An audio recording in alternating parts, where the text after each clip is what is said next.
The third way to hack your brain for productivity, that's going to be based on how you eat.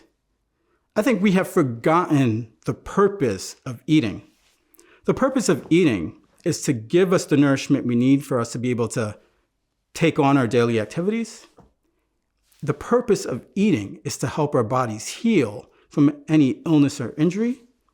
And the purpose of eating is to prevent illness from taking place. And yet, we eat for all types of reasons.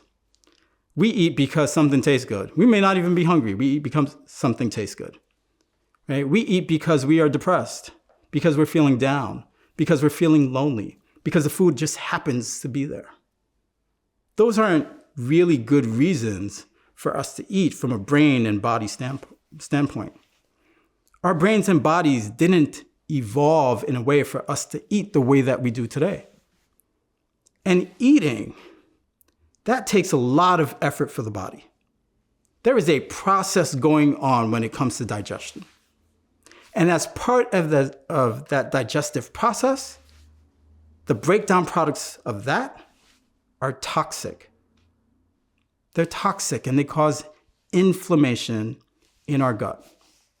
Now, when we're eating foods that are healthy, that are easy for our bodies to digest, like fruits and vegetables, the toxic byproduct numbers go down. But when we're eating foods that are highly processed foods, that are inflammatory foods, well, those toxic byproducts go up. And that causes a lot of inflammation.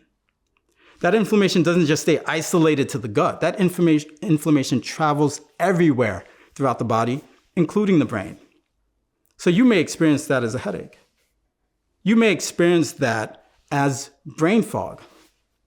I've had patients who've experienced that as seizures. Let me tell you a story about a patient that I took care of.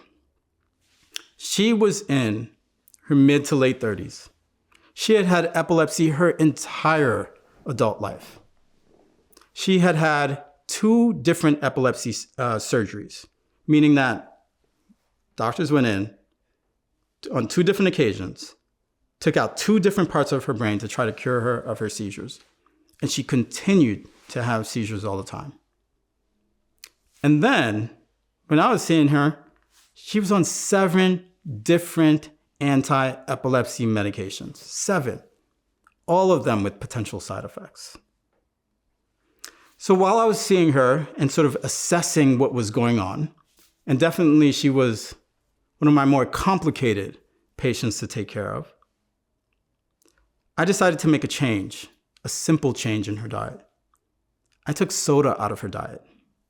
And for the first time, she went seizure-free for 6 months. 6 months. Then all of a sudden, she ended back in my ER. And I go downstairs, and let's say her name was Lucy. I said, Lucy, what's going on? You've been doing so great. And you know what Lucy said to me? You will never take soda out of my diet again. And she had 2 2-liter bottles of Pepsi at her bedside. The way that we eat has a significant impact on our physical, our emotional, our mental, and our neurological health.